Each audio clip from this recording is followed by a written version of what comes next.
নমস্কার, আপনারা দেখছেন স্যান্দন টিভি। আমি রয়েছি আপনাদের সাথে মীনাক্ষী। চোখ রাখছি এই মুহূর্তের প্রাইম নিউজে।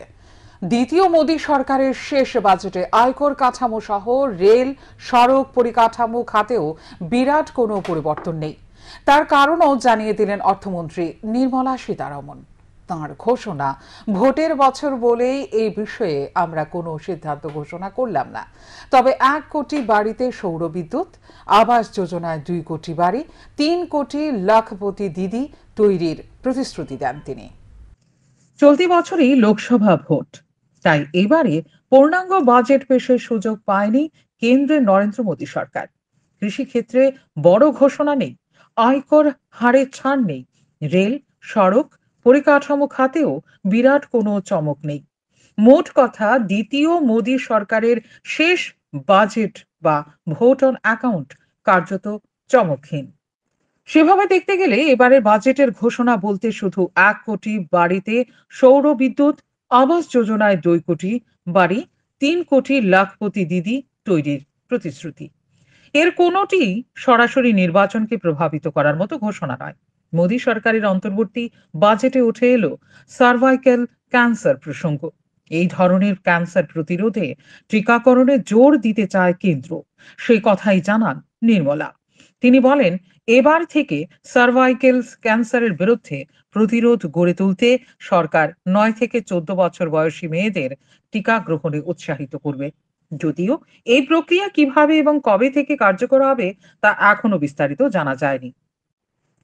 এদিকে স্বাস্থ্য পরিকাঠামোয় উন্নয়নের জন্য বিশেষ উদ্যোগের কথা জানানো হয়। কেন্দ্রীয় অর্থমন্ত্রী বলেন, বর্তমান প্রজন্মের অনেকে চিকিৎসক হিসেবে সাধারণ মানুষকে পরিষেবা দিতে চান। সেই লক্ষ্য পূরণ করতেই বিভিন্ন হাসপাতালের পরিকাঠামোকে কাজে লাগিয়ে আরও মেডিকেল কলেজ তৈরির পরিকল্পনা রয়েছে। শিশুদের স্বাস্থ্য খাতেও বিশেষ প্রকল্পের ভাবনা রয়েছে। এছাড়াও এবার থেকে আয়ুষ্মান ভারত প্রকল্পের আওতায় চিকিৎসা পরিষেবা পাবেন অঙ্গনারী এবং আশা কর্মীরা বলে জানান নির্মলা সীতারমণ। আসলে উত্তর মধ্য পশ্চিম ভারত নিরঙ্কুশ জয় এলেও আসন সংখ্যা বাড়াতে পূর্বাঞ্চলের দিকেই নজর ঘোরাচ্ছে বিজেপি। এই ইঙ্গিতেই মিলল এদিন অর্থমন্ত্রীর বাজেট ভাষণে। শান্তন টিভি। গ্যাপটি কাটতে দিও। বৃহস্পতিবার সন্ধ্যায় আগরতলা জয়নগর স্থিত নবদিগন্ত ক্লাবের শিশু উৎসবের সমাপ্তি ঘটে। এই সমাপ্তি অনুষ্ঠানে প্রধান অতিথি হিসেবে উপস্থিত ছিলেন রাজ্যের মুখ্যমন্ত্রী অধ্যাপক ডাক্তার Manik Saha. Doctor B R. Ambedkar school গ্রাউন্ডে সমাপ্তি অনুষ্ঠানটি হয়। উপস্থিত ছিলেন পুর নিগমের মেয়র দীপক মজুমদার, কর্পোরেটর তুষারকান্তি ভট্টাচার্য সহ আরও অনেকে। বিজয়ীদের হাতে পুরস্কার তুলে দেন মুখ্যমন্ত্রী। বক্তব্য রাখতে গিয়ে নবদিগন্ত ক্লাবের ভূয়সী প্রশংসা করেন তিনি। আমাদের সামনে প্রদর্শন করলো, সব বিষয়ই সত্যি আমার কাছে খুব ভালো লাগলো এবং বিস্তারিত এখানে আলোচনা করেছেন প্রেসিডেন্ট সাহেব। এটা অবশ্যই এটা ধন্যবাদ দেওয়ার বিষয় এবং ধন্যবাদ দিলে কমই হবে। আমরা বলি যে সমাজ পরিবর্তনের মাধ্যমে আমাদের থাকতে হবে। আমাদের আসলে সমাজ পরিবর্তনের মাধ্যমে এই কথাটা বলা হচ্ছে যে সমাজ কিন্তু ভালোই ছিল, সমাজ ভালোই আছে, কিন্তু কিছু কিছু স্বার্থান্বেষী লোক তাদের বেস্টেড ইন্টারেস্টে বহু কারণে এই সমাজকে নষ্ট করে দিয়েছিল, যে কারণে আমরা বলি আবার সমাজ পরিবর্তনের মাধ্যমে আমরা থাকতে চাই। অর্থাৎ যেখানে এমন সমাজ থাকবে, যেখানে আজকে কচিকাচারা এখানে এত সুন্দর তাদের বিভিন্ন যে সাংস্কৃতিক বিষয় এখানে মানে এখানে যোগ ব্যায়াম থেকে আরম্ভ করে ক্যারাটার থেকে আরম্ভ করে সব কিছু ওরা দেখালেন। গানেরও যারা ব্লাইন্ড যারা, ওদের সুন্দর গান শুনলাম আমরা, তাদের বিষয়ে ওখানে ওনারা ওনাদের পৌরোহিত্যে তারও একটা ব্যবস্থা আছে, সত্যি অপূর্ব। তো আমি বলবো যে সিলেবাসের বাইরেও যারা কচিকাচারা আছে তারা আজকের দিনে, আজকে 7-8 দিন ধরে এখানে যারা এসেছেন বিভিন্ন প্রতিযোগিতার অংশগ্রহণ করেছে, তো প্রতিযোগিতা তো থাকবেই। ত্রিপুরা ক্রিকেট অ্যাসোসিয়েশনের নতুন পরিচালন কমিটি গঠনের জন্য প্রতিনিধি হিসেবে মনোনয়নপত্র জমা দিতে শুরু করেছেন বিভিন্ন ক্লাব এবং মহকুমা ক্রিকেট অ্যাসোসিয়েশনের প্রতিনিধিরা। ইউনাইটেড ফ্রেন্ডসের প্রতিনিধি হিসেবে মনোনয়নপত্র দাখিল করলেন রাজ্য ক্রীড়া পর্ষদের প্রাক্তন সচিব অমিত রক্ষিত। এখন পর্যন্ত মোট ২৭ জন প্রতিনিধি মনোনয়নপত্র পেশ করেছেন। ত্রিপুরা ক্রিকেট অ্যাসোসিয়েশনের নতুন পরিচালন কমিটি গঠনের জন্য ত্রিপুরা ক্রিকেট অ্যাসোসিয়েশনের প্রতিনিধি পাঠানো শুরু করে দিয়েছে বিভিন্ন ক্লাব এবং মহকুমা ক্রিকেট সংস্থাগুলো। ২ ফেব্রুয়ারির মধ্যে এই প্রতিনিধি পাঠানোর কাজ শেষ করতে হবে। এরপর শুরু হবে নির্বাচন প্রক্রিয়া। বৃহস্পতিবার ইউনাইটেড ফ্রেন্ডসের প্রতিনিধি হিসেবে মনোনয়নপত্র দাখিল করলেন রাজ্য ক্রীড়া পর্ষদের প্রাক্তন সচিব অমিত রক্ষিত। এখন পর্যন্ত মোট ২৭ জন প্রতিনিধি নাম জমা করেছেন ত্রিপুরা ক্রিকেট অ্যাসোসিয়েশনে। ইউনাইটেড ফ্রেন্ডসের প্রতিনিধি হিসেবে প্রয়োজনীয় কাগজপত্র জমা দেওয়ার পর রাজ্য ক্রীড়া পর্ষদের প্রাক্তন সচিব অমিত রক্ষিত জানিয়েছেন, প্রতিনিধি হিসেবে নাম জমা করতে কেউ কেউ সমস্যার মুখে পড়ছেন। এই বিষয়টা তিনি শুনতে পেয়েছেন, যদিও তিনি চাক্ষুষ কোনো কিছু দেখতে পাননি। ইউনাইটেড ফ্রেন্ডসের হয়ে আমি প্রতিনিধিত্ব করছি, সেই কাগজে জমা দিলাম। কোন পোস্টে রয়েছেন? না, পোস্টের ব্যাপার তো এখনো আসবে না। আজকে জাস্ট খালি প্রতিনিধি হিসেবে আমি আমার কাগজ জমা করলাম, এরপর দেখা যাবে। কোনো রকম অসুবিধা হয়েছে কি? না, অসুবিধার তো কোনো কারণ নেই। পত্রপত্রিকায় দেখেছিলাম, কিন্তু আমার তো এসে তা মনে হয়নি। আর মানিক সাহার সরকার, আমার মনে হয় না এমন কিছু করার কেউ সাহস পাবে। এত নিচু স্তরে নেমে এসে ক্রীড়ার আঙিনায় আস্ফালন করার ক্ষমতা দেখানো, আমার মনে হয় কোনো ভুল বোঝাবুঝি হতে পারে। এমন হওয়ার তো কথা না। এত নিচে নেমে এই সরকারের আমলে কোথাও কোনো ক্রীড়ার আঙ্গনেই হোক, সাংস্কৃতিক আঙিনাই হোক, এমন ধরনের কিছু হবে বলে আমার বিশ্বাস হচ্ছে না। অভিযোগ শোনা যাচ্ছে কয়েক জায়গার থেকে, মানে তারা জমা দিতে পারছে না। আমিও এসে শুনেছি কয়েকজন তো আমার সঙ্গেও এসে জমা দিয়েছে। এখন পর্যন্ত আমার চোখে তো পড়েনি, তবে শুনেছি, কিন্তু আমার চোখে পড়েনি। এদিকে ক্রিকেটে মহল সূত্রে খবর, ত্রিপুরা ক্রিকেট অ্যাসোসিয়েশনের অন্তর্বর্তী নির্বাচন ঘোষণার বিজ্ঞপ্তি জারি করার সঙ্গে সঙ্গে টিসিএ অফিসের নিয়ন্ত্রণ নিজেদের অধীনে নিয়ে নিল রাজধানী কুখ্যাত মাফিয়ারা। উচ্চ আদালতের নির্দেশ অনুযায়ী আগামী 15 ফেব্রুয়ারি নির্বাচন হওয়ার কথা রয়েছে। এর মধ্যে ভোটার তালিকা চূড়ান্ত করার জন্য বিভিন্ন ক্লাব এবং মহকুমা অ্যাসোসিয়েশনগুলোর প্রতিনিধিরা নাম জমা করার কাজ শুরু করে দিয়েছেন।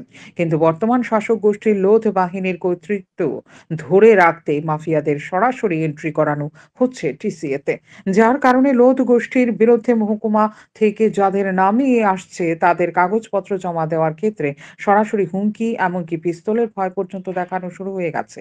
স্বাভাবিকভাবেই স্পষ্ট, আগামী 15 দিন ক্রিকেট সংস্থার নির্বাচনকে কেন্দ্র করে শাসক দলের গোষ্ঠী কোন্দল প্রকাশ্যে বেরিয়ে আসবে।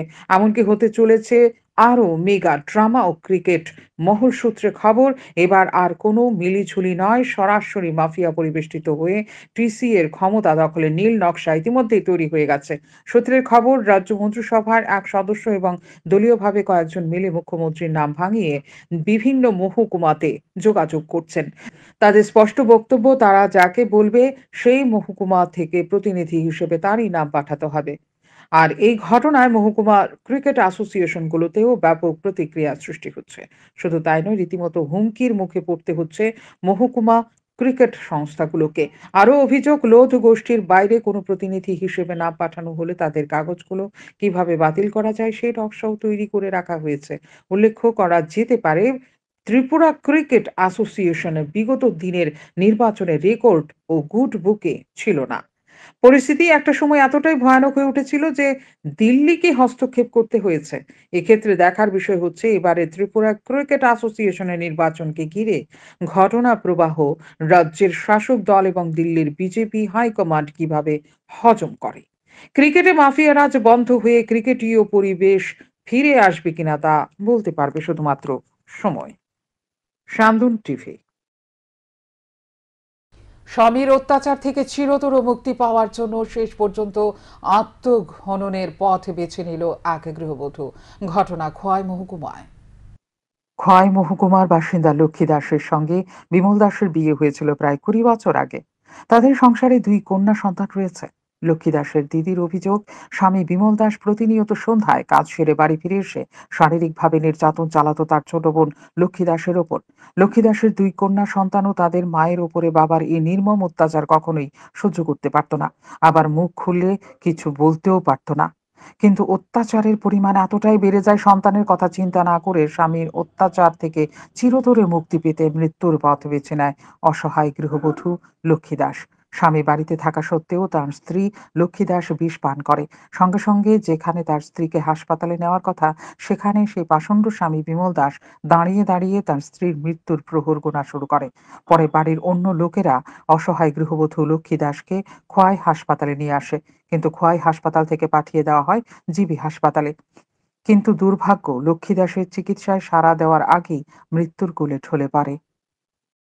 এমন অবস্থা করছে, ভাইয়ের কাছে ফোন করছে, মোবাইলেও শুনলাম, বইনা কোনো কথাই কইতে পারতেছে না। বইনা ইচ্ছেমতে কান্দতেছে, কইতেছে বই আমার বাচ্চাটিরে তুই দিস, আমার বাচ্চাটিরে তো হ্যাঁ মারা লাগবো, আমারও তো মারছে ওখানে ই কথা কইয়া ফোন কাটটা দিছে পরে একটু পরে কইতেছে খাই লাইছে, তো ভাইয়ের কাছে ফোন করছে, কইতেছে খাই লাইছে তো পুরা তো কনে মরে জায়গা মরে জায়গা কইছে। পরে আমরা কান্দাকাটি কইরা সেটা কইতেছি বিমল লইয়া যাও, ভাই বউ কইছে, ভাইয়ে কইছে, মা কইছে, অনুরোধ করে কইছে লইয়া যাও, হাসপাতাল লইয়া যাও, যারা ওইবার হয়েছে মানুষটারে বাঁচাও, বাচ্চাটার দিকে চাও, তুমি চাইয়া বাঁচাও। বিষ খাওয়ার পরে কি বাড়িতে রেখে দিছিল? হ্যাঁ, বাড়িতে রেখেছে। বিমল কইতেছে আমি লইয়া যাইতাম না, আমি কেমন তোমরা জানো না, আমি লইয়া যাইতাম না, মরে জায়গা। এই কথাটা কে কইছে? বিমল কইছে, মানে স্বামী। হ্যাঁ, কি কারণে অনেক বিমলে কইতে পারবো, কি কারণে করছে অনেক, এটা তো কইছে না আমরা কাছে। যেহেতু আপনার বোনে মানে কোনোদিন কইছে নি কি কারণে মারধর করতো স্বামী? না, আমরা এসে কইতো কাজে যাইতো, কাজের থেকে এসে মারধর করতো, একটা কিছু লই এসে একটু জিনিস লই হইলো লাগিয়া। এমনকি মানে প্রতিনিয়ত মারধর করতো? হ্যাঁ, অনেকদিন মারধর করছে, অনেকদিন কইতো না। পাষণ্ড স্বামী বিমল দাস তার স্ত্রীর মৃত্যুর তামাশা দাঁড়িয়ে দাঁড়িয়ে যেভাবে দেখেছে, এর আগে অন্য কোনো স্বামী এমন কাজ করেছে কিনা তা হয়তো কারো জানা নেই। হয়তো এই কারণেই 2 কন্যা সন্তানও শাস্তির দাবি জানিয়েছে তাদের বাবা বিমল দাসের। শান্তন টিভি। অর্থনীতির ভাষায় জিডিপি মানেই হচ্ছে গ্রস ডোমেস্টিক প্রোডাক্ট, কিন্তু প্রধানমন্ত্রী নরেন্দ্র মোদী সরকারের কাছে জিডিপির অর্থ হচ্ছে গভর্নেন্স, ডেভেলপমেন্ট অ্যান্ড পারফরমেন্স, অর্থাৎ সুশাসন, উন্নয়ন এবং সাফল্য। বৃহস্পতিবার ভারতীয় জনতা পার্টির ত্রিপুরা প্রদেশ কার্যালয়ে এক সাংবাদিক সম্মেলনে এই ব্যাখ্যা দিলেন বিজেপির প্রদেশ মুখপাত্র সুব্রত চক্রবর্তী। তিনি আরও বলেন, অভূতপূর্ব অন্তর্বর্তীকালীন বাজেট পেশ করেছেন কেন্দ্রীয় অর্থমন্ত্রী নির্মলা সীতারামন। দেশকে বিকাশের পথে এগিয়ে নিয়ে যাওয়ার জন্য আরও সুসংহত এবং সুনিশ্চিত করার জন্যই এই অন্তর্বর্তীকালীন বাজেট। এই কারণেই ভারতীয় জনতা পার্টি ত্রিপুরা প্রদেশ অভিনন্দন জানিয়েছেন প্রধানমন্ত্রী নরেন্দ্র মোদী, অর্থমন্ত্রী নির্মলা সীতারমণ সহ কেন্দ্রীয় মন্ত্রিসভার সদস্যদের। তিনি আরও বলেন, রাজ্যের খাদ্য ও জনসংভরণ দপ্তর সরকারি ন্যায্য মূল্যের দোকানের মাধ্যমে আইসক্রিম, ঘি, পনির, দই প্রদান করার সিদ্ধান্ত নিয়েছে। একই সঙ্গে নতুন করে 51টি সরকারি ন্যায্য মূল্যের দোকান তৈরি করার সিদ্ধান্ত নেওয়া হয়েছে। পাশাপাশি অরুন্ধতী নগরে খাদ্য ও জনসংভরণ দপ্তরের গুদাম ঘরে পরিষ্কার পরিচ্ছন্নতার সঙ্গে যুক্ত থাকা শ্রমিকদের মজুরি দৈনিক হাজিরা 150 টাকা থেকে বাড়িয়ে 306 টাকা করা হয়েছে, যা একটা ঐতিহাসিক সিদ্ধান্ত। এর জন্য ভারতীয় জনতা পার্টি ত্রিপুরা প্রদেশ শুভেচ্ছা জানিয়েছে মুখ্যমন্ত্রী অধ্যাপক ডাক্তার মানিক সাহা এবং মন্ত্রিসভার সদস্যদের। বিজেপির প্রদেশ মুখপাত্র সুব্রত চক্রবর্তী আরও বলেন, মুখ্যমন্ত্রী ডাক্তার মানিক সাহা নেতৃত্বাধীন সরকার শহর এবং গ্রামগুলোতে উন্নয়নকে ত্বরান্বিত করে চলেছে, যার কারণে মানুষ আরও বেশি সমর্থন করতে শুরু করেছে ভারতীয় জনতা পার্টি নেতৃত্বাধীন সরকারকে। প্রথমত, দেশের যশস্বী প্রধানমন্ত্রী তথা গোটা বিশ্বের সবচাইতে উজ্জ্বল ব্যক্তিত্ব, রাজনৈতিক ব্যক্তিত্ব মাননীয় নরেন্দ্র মোদীজির নেতৃত্বাধীন সরকার আজ ইন্টারিম বাজেট পেশ করেছেন। কারণ আপনারা সবাই অবগত আছেন, লোকসভা নির্বাচন এবছর সম্পন্ন হতে চলেছে, কাজেই পূর্ণাঙ্গ বাজেট এই অবস্থায় সম্ভব নয়। তো এই ইন্টারিম বাজেটে মাননীয় অর্থমন্ত্রী নির্মলা সীতারমণজি যে বাজেট রেখেছেন সেটা ইনোভেটিভ এবং ইনক্লুসিভ একটা বাজেট, যে বাজেটে মূলত গরিব, মহিলা, যুবক যুবতী এবং কৃষক তাদেরকে সবচেয়ে অগ্রাধিকার দেওয়া হয়েছে। এবং এই বাজেট রিফ্লেকশন দেয় যে বিকশিত ভারত সে লক্ষ্য অর্জনে কিভাবে এগিয়ে চলেছে তার একটা দিক নির্দেশ এই বাজেটে রয়েছে। শেখেরকোট উত্তম ভক্ত চৌমুহনী স্থিত অভয় আশ্রমে এক শারীরিক দুর্বল যুবতীর রহস্যজনক মৃত্যুতে চাঞ্চল্য সৃষ্টি হয়েছে। মৃত যুবতীর নাম শাশ্বতী নাগ, বয়স 21। জানা যায় 2015 সালে শিশু সুরক্ষা কমিশনের কর্মীরা শাশ্বতী নাগকে অভয় আশ্রমে ভর্তি করায়। তারা শাশ্বতী নাগকে রাস্তায় পড়ে থাকতে দেখে আশ্রমে নিয়ে এসেছিল। সবকিছুই ঠিকঠাক চলছিল, এর মধ্যে শারীরিকভাবে অসুস্থ হয়ে পড়ে শাশ্বতী। শারীরিকভাবেও দুর্বল ছিল সে। বুধবার খাওয়া দাওয়া বন্ধ করে দেয় সে। তারপর হাঁপানিয়া হাসপাতালে নিয়ে যাওয়া হয়, চিকিৎসাধীন অবস্থায় মৃত্যু হয় তার। এদিকে ঘটনার খবর পেয়ে ছুটে আসে পুলিশ। ঘটনা তো পেশেন্ট অসুস্থ হয়েছে, আমরা হসপিটালাইজেশন করছি। নাম কি ছিল ওর? শাশ্বতী নাগ, বয়স 21+। কোনখানে ওর বাড়ি ছিল? বাড়ি তো জানি না আমরা। 2015 সাল থেকে আমাদের হোমে সিসিআই চাইল্ড কেয়ার ইনস্টিটিউটে এটা স্পেশাল হোম, হ্যাঁ, স্বাবলম্বন রিহ্যাবিলিটেশন সেন্টার, সবাই প্রতিবন্ধী এখানে। তো এখান থেকে নর্থে সিডব্লিউসি চাইল্ড ওয়েলফেয়ার কমিটি রাস্তা থেকে রেস্কিউ করে আমাদের এখানে পাঠাইছি। তো 2015 সাল থেকে এখন অবধি আমাদের এখানে আছে। কালকে কি সমস্যা ছিল? কালকে হ্যাঁ জেনারেল উইকনেস, সঙ্গে কিছু খাইতেছে না, আর এপিলিপসি প্রবলেম আছে। এপিলিপসি দ্যাট মিনস ডিগ্রিও, তো এপিলিপসি প্রবলেম আছে, এপিলিপসিতে পড়ে গেছে। আগরতলা সরকারি মেডিকেল কলেজের রেডিওলজি বিভাগে যে সমস্ত পরিষেবাগুলো প্রদান করা হয়ে থাকে, বৃহস্পতিবার এক সাংবাদিক সম্মেলনের মধ্য দিয়ে সে সমস্ত পরিষেবাগুলো তুলে ধরলেন রেডিওলজি বিভাগের এইচওডি ডাক্তার অসীম দে। এই সমস্ত পরিষেবাগুলোর মধ্যে উল্লেখযোগ্য হিসেবে রয়েছে ডিজিটাল এক্স-রে পরিষেবা, আলট্রাসোনোগ্রাফি পরিষেবা, সিটি স্ক্যান পরিষেবা, এমআরআই পরিষেবা। এবারে নতুন সংযোজন ইন্টারভেনশনাল রেডিওলজি পরিষেবা। এই পরিষেবা শুরু হয়েছে কোভিডের পর, অর্থাৎ 2021 সাল থেকে। কম তো এমআরআই এর মধ্যেই সমস্ত রকমের এমআরআই এই কলেজে হয়। তার মধ্যে cardiac MRI, angiography, MR spectroscopy, MR perfusion scan সবগুলোই হয়ে থাকে। তারপর যেটা ইন্টারভেনশনাল রেডিওলজি, যেটা বললাম আমি 2021 সাল থেকে শুরু হয়েছে। ইন্টারভেনশনাল রেডিওলজিতে আমরা মেইনলি স্ট্রেস দিচ্ছি নন ভাস্কুলার ইন্টারভেনশনাল রেডিওলজি, যেমন city guided, ultrasound guided aspiration, তারপর টিউমার থেকে টিস্যু বের করে তার অ্যানালাইসিস করা। তারপর ইন্টারভেনশনাল রেডিওলজির মধ্যে ইটিবিডি মানে ক্যান্সার পেশেন্টদের যদি জন্ডিস বেড়ে যায় তাদের ক্ষেত্রে একটা বাইপাস অপারেশন করা হয় নন ভাস্কুলার, তাতে পেশেন্টের জন্ডিস কমে যায়, পেশেন্টের ওয়েলবিং ইমপ্রুভ হয়। তারপর নেফ্রোস্টোমি, যাদের কিডনিতে জল জমে যায় তাদের পারকিউটেনাস নেফ্রোস্টোমি করা। কাশিয়ানা ফাউন্ডেশন নামের একটি সংস্থা নেশামুক্ত ভারত যাত্রার 10ম দিনের সংস্থার প্রতিনিধিরা রয়েছে আগরতলায়। বৃহস্পতিবার আগরতলা প্রেস ক্লাবে এক সাংবাদিক সম্মেলন সংস্থার সংস্থাপক জানিয়েছেন, নেশার বিরুদ্ধে সচেতনতামূলক বার্তা পৌঁছে দেওয়ার লক্ষ্যে তাদের এই যাত্রা। উত্তর পূর্বে তাদের এই যাত্রা শুরু হয়েছে 23 জানুয়ারি থেকে, চলবে 13 ফেব্রুয়ারি পর্যন্ত। 10 বছর ধরে চলছে তাদের এই নেশামুক্ত ভারত গড়ার প্রক্রিয়া। द्वारा आयोजित नशा मुक्त भारत एवं दिव्यांग जागरूकता यात्रा के तहत आज हमारा यह 10वां दिन है। हम वाराणसी से 23 जनवरी से निकले हैं और ये नॉर्थ ईस्ट पूर्वोत्तर राज्य के हम 11 स्टेट में जा रहे हैं, जिसमें से उत्तर प्रदेश है, बिहार है, वेस्ट बंगाल है, 7 सिस्टर जिसमें और प्लस सिक्किम। तो सिक्किम से होते हुए हम असम वाया मेघालय होते हुए आज हम त्रिपुरा के इस पावन भूमि पे हैं। आज इस 10वें दिन हमने सुबह से 4 से अधिक कार्यक्रम किए, जिसमें कृषि विश्वविद्यालय के अंतर्गत फिशरीज है वहाँ के बच्चों को संबोधन किया।